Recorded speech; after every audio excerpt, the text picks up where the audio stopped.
আসসালামু আলাইকুম। আজ নিয়ে এলাম পাবদা মাছ দিয়ে বেগুন তরকারি। এখানে আমি পাবদা মাছ নিয়েছি কয়েক পিস, বেগুন কেটে রেখেছি,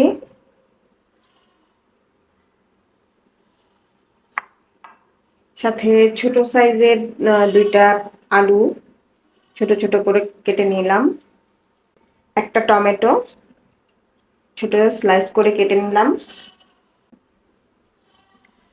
1 কাপ পরিমাণ পেঁয়াজ কুচি, 1 টেবিল চামচ হলুদের গুঁড়া, 1 টেবিল চামচ মরিচের গুঁড়া, আধা টেবিল চামচ জিরার গুঁড়া, 1 চা চামচ রসুন বাটা এবং স্বাদমতো লবণ, এবং ব্যবহার করব খাবার তেল।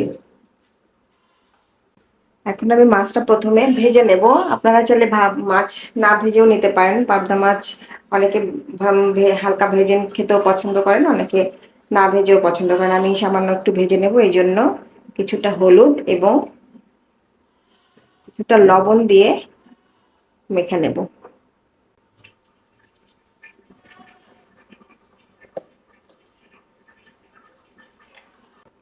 খুব ভালোভাবে মাছের গায়ে লাগাতে হবে মশলাগুলো, উল্টিয়ে দুই পাশে খুব সুন্দরভাবে হলুদ এবং লবণটা মাখিয়ে নিচ্ছি।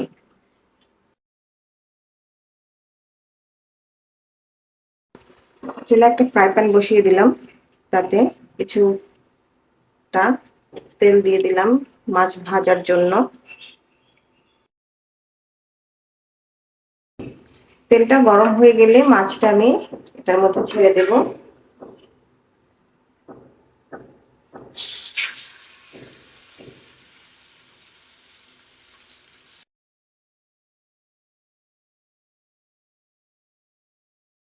মাছটা এখন আমি একটু ভালো করে ভেজে নেব, কিন্তু খুব বেশি ফ্রাই করব না, যেহেতু এই মাছগুলো খুব নরম সফট হয়, তাই উপরে দুই সাইডে কিছুটা কালার চলে আসছে, আমি এগুলোকে তুলে নেব।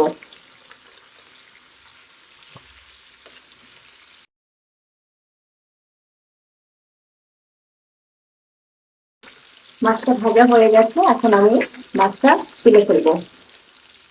এখন রান্নার জন্য আমি একটা হাঁড়ি বসিয়ে দিয়েছি।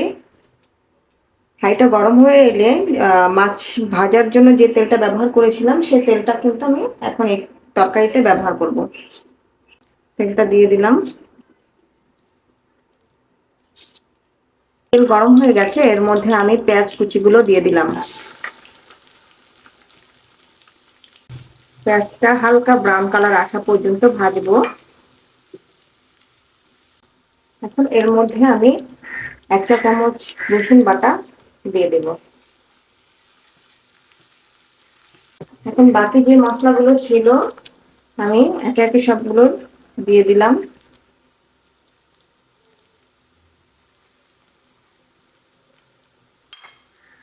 এবং স্বাদ মতো লবণ। সব একসাথে ভালো করে মিক্স করে আমি কিছুটা পানি দিয়ে দেব।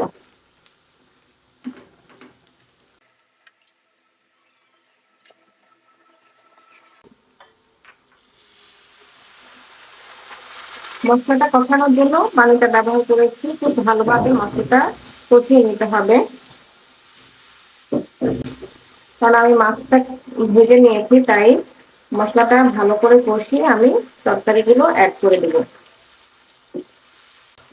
তেলটা উপরে চলে এসেছে, এখন আমি প্রথমে যে আলুটা কেটে রেখেছিলাম আলুটা আগে দেবো, কারণ আলুটা সিদ্ধ হতে একটু বেশি সময় লাগে, যেহেতু বেগুন দিয়ে রান্না করবো, বেগুনটা খুব তাড়াতাড়ি সেদ্ধ হয়ে যায়, আলুটা সেদ্ধ হতে একটু সময় বেশি লাগে। প্রথমে আমি আলুটা দিয়ে 1 কি 2 মিনিট একটু কষাবো, এরপরে বেগুন দিয়ে দেব।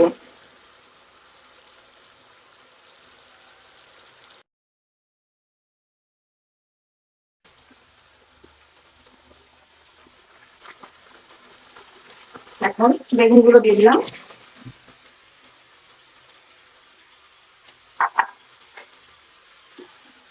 খুব ভালোভাবে নেড়ে মিশিয়ে নিতে হবে। টমেটোগুলো দিয়ে দিলাম।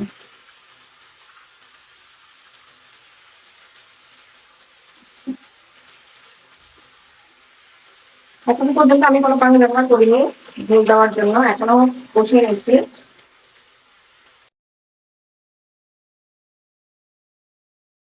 2 মিনিটের জন্য আমি এটা ঢেকে দিলাম। এবার আমি ঢাকনাটা খুলে নিই।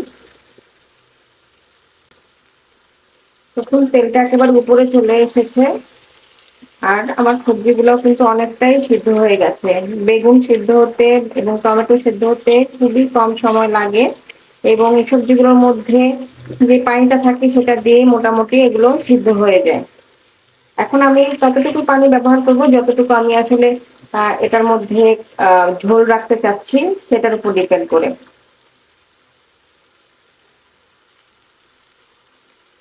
আমি 1 কাপ পরিমাণ পানি দিয়ে দিলাম।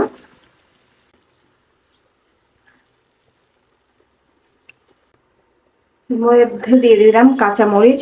আমি গোটা মরিচই ব্যবহার করেছি, ফালি করে দেইনি, কারণ হচ্ছে গুঁড়া মরিচ ব্যবহার করেছি, সেটাতেই যথেষ্ট ঝাল হবে। যদি কেউ আরো বেশি ঝাল খেতে চান সেক্ষেত্রে কাঁচা মরিচগুলো ফালি করে কেটে তারপরে ব্যবহার করতে পারেন। আমি আবার কিছুক্ষণ ঢেকে রাখবো, পানিটা কিছুটা টেনে আসলে তখন আমি মাছটা দিয়ে দেব।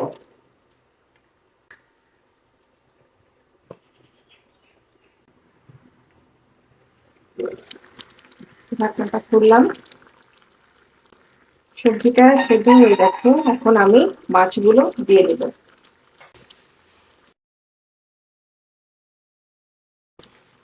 মাছগুলো দেওয়ার পরে খুব বেশি নাড়াচাড়া করার দরকার নাই, হালকা একটু নেড়ে আমি আবার কিছুক্ষণের জন্য ঢাকাটা দিয়ে দেব।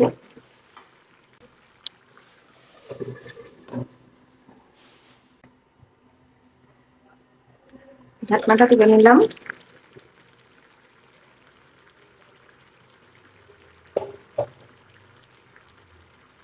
আমার রান্না প্রায় শেষ হয়ে গেছে, ঝোলটাও মোটামুটি টেনে গেছে। আমি এই পরিমাণ ঝোলটা রাখবো। নামানোর পূর্বে আমি কিছু ধনিয়া পাতা কুচি দিয়ে দেব। ধনিয়া পাতা কুচি দিলে খুব ভালো স্মেল আসে। আজ মাছ তরকারিতে ধনিয়া পাতা কুচি না দিলে আমার কাছে খুব একটা টেস্ট লাগে না।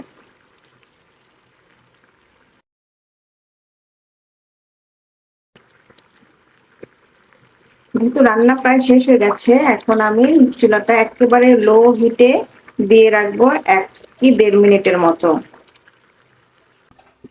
এই লো হিটে আমি 1 কি 1.5 মিনিট আমি ঢেকে রাখবো।